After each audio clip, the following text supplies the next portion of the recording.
Stardew Valley is easily the coziest game I've played in years. I finally dove into it a few weeks ago and I've been loving every single hour. Whether it's decorating my farmhouse, building relationships, or slowly upgrading my farm, Stardew Valley has been such a refreshing change of pace that I didn't even realise I needed it. And in this video, I want to explore why this little indie farming sim has completely hooked me and why it still resonates with so many players years after release.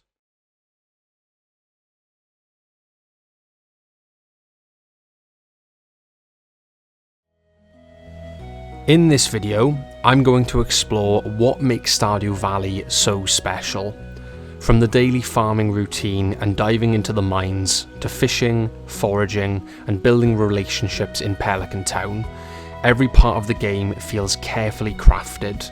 I want to look at the coziness, the satisfying gameplay loop, and the emotional depth of its characters to understand why this game has captured me as a new player and why it continues to mean so much to so many others.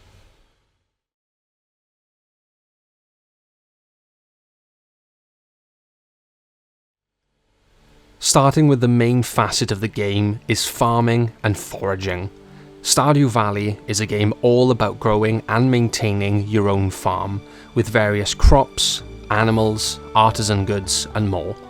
The farm journey starts slow, with just basic crops like parsnips, but over time and seasons, you can grow a variety of crops that can be used for cooking, making artisan goods to sell, building barns and coos for animals such as cows and chickens that then provide you with animal goods like milk and eggs. It is a grind, and the farm is a lot bigger than I first gave it credit for, but watching it slowly grow and bloom into a small yet thriving community gives me a small sense of pride. Whether it's planting a new crop for the first time or finally building a coop for some chickens, the slow burn of expanding and building up the farm is one of the most satisfying components of Stardew Valley's gameplay loop. Working seamlessly alongside farming is foraging. This is a smaller part of the game. While wandering Pelican Town and the valley itself, you may come across various wild crops and plants. Some examples could be wild horseradish, winter roots, or maybe salmon berries. These are freebies that you can find almost anywhere, and they are unique to different seasons, exactly like the crops grown on the farm. A lot of these foraging items can be used for the same mechanics as farm items, again, like cooking, crafting, artisan goods, gifting, or just selling.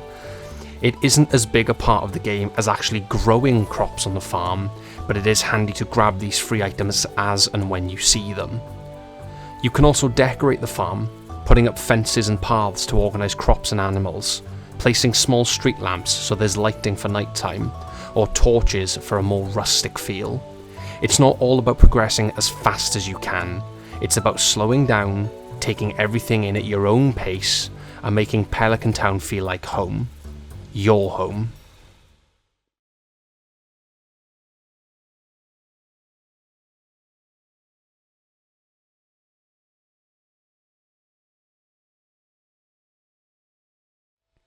Following on from the farm side of Stardew Valley and growing your own crops and plants, you'll also be growing and cultivating lasting friendships and relationships too. There are a multitude of villagers living in Pelican Town, all of whom you're expected to introduce yourself to all early on in the game, and from that moment on, you should take the time to speak to them, check in on them, learn their likes and dislikes, and try to build friendships and relationships. As you cultivate your relationships with them, they will begin to trust you more openly. You'll unlock new quests from them asking for your aid, and with certain characters you'll gain the ability to start a romantic relationship with them, provided your friendship level with them is high enough. You can go further than a romantic relationship too. Once you've achieved this stage of friendship, you can actually propose and marry the villager you're dating. You end up having a full wedding day, and they move into your farmhouse with you. From that point onwards, they live with you as your spouse.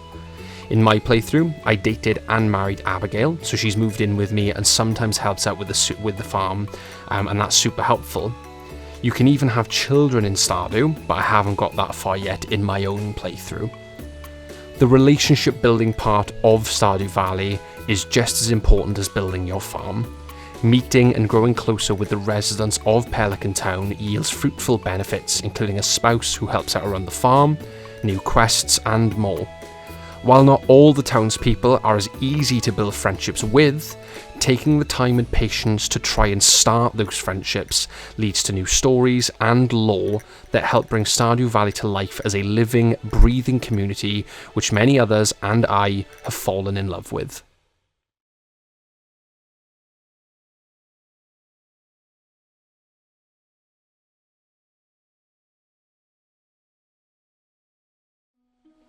Along with farming and foraging comes mining as well.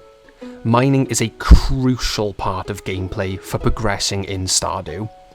By exploring the mines, various items can be discovered. These range from different minerals and crystals, such as emeralds, diamonds, earth crystals and more, and a lot of these gemstones and minerals are used in crafting recipes, dyes or gifting too. More importantly, there are various ores that can be collected via mining, starting with copper as the most basic ore, then progressing to iron. After that is gold ore, and then finally is iridium.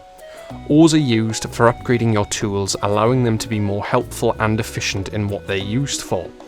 For example, upgrading your axe allows you to cut down trees faster and cut hardwood logs. Upgrading the watering can lets you water a larger area at a time. Upgrading the hoe lets you till more soil in one swing, and upgrading the pickaxe allows you to mine better ores like iron and gold. You gather ores, smelt them in a furnace, then head to Clint, the local blacksmith, to upgrade the tools.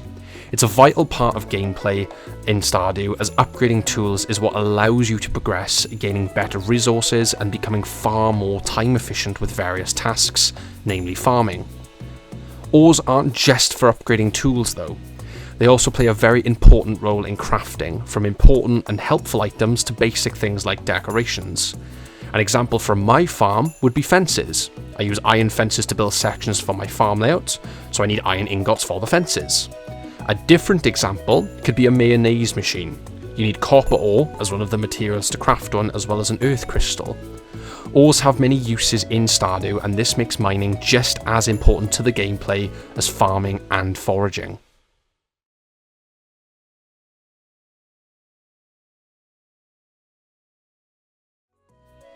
Fishing in Stardew Valley is one of those features that seems simple on the surface, but ends up pulling you in way deeper than you expect.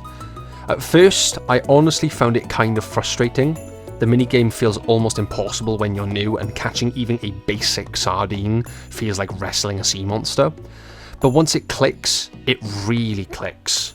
The tension of keeping that green bar line just right, the satisfaction of finally catching a rare fish, and the cozy atmosphere of standing by the river while it rains. It all just works. It's the kind of side activity that doesn't feel tacked on. It's part of the rhythm of Stardew life. Some days you wake up and think, I'll just go fishing today, and that's perfectly valid. That freedom, that sense of quiet, peaceful loop, is what makes it special.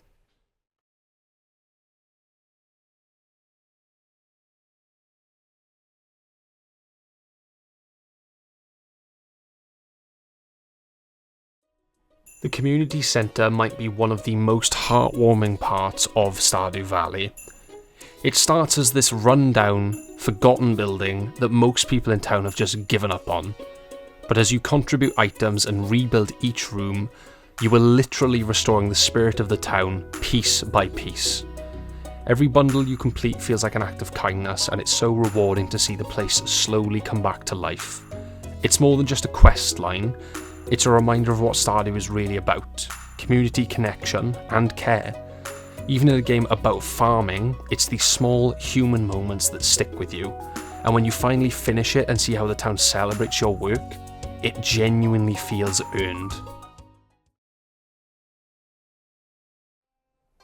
There's something timeless about Stardew Valley's art and sound design. The pixel art isn't just nostalgia for nostalgia's sake. It's full of warmth, personality and texture. Every season looks and feels distinct, and there's a calm beauty in the simplicity. The music ties it all together perfectly. Each track captures the mood of your day, the upbeat tunes of spring, the cosy melancholy of fall, the quiet loneliness of winter nights. Even after dozens of hours, those melodies never get old. It's one of those rare games where you can just stop what you're doing, stand in your field, and listen to the music while the rain softly falls. It's not trying to impress you, it's trying to soothe you, and it succeeds.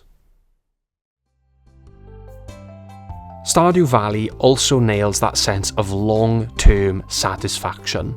There's always another goal on the horizon. Upgrading your tools, completing collections, unlocking new areas, or chasing achievements. But the great thing is, none of it ever feels rushed or mandatory. You can take your time and play at your own pace, and that's what makes those milestones feel meaningful. When you finally finish the community centre, or reach level 10 in a skill, or see that little achievement pop up after hours of effort, it feels earned. It's a game that respects your time without demanding it, something you can step away from and come back to months later without missing a beat. Stardew Valley is a slow-paced, calming and relaxing game that makes me feel cozy and comfortable. It isn't about being fast-paced or growing your farm as quickly as possible. It isn't about beating super hard difficulties and sweating through it. It's focused on being a laid-back and enjoyable experience. It's a game perfect for any season, any time, but especially if you need something calm and cozy to help wind down after a busy or stressful day. While real life is definitely not as simple as Stardew, it certainly gives me something to aspire to. Being self-sufficient, making friends with people, taking things one day at a time and enjoying myself at my own pace. It's an absolutely fantastic game that I've come to adore, and if you haven't played it yet, give it a go. I think you'll have the same reaction as me and discover a video game that will come to hold a very special place in your heart. And that's a wrap on my Stardew Valley video. Leave a like and subscribe so you don't miss any of my future videos, and let me know down in the comments who your favourite character is and why. Much love, and I'll see you all in the next video. Bye bye for now.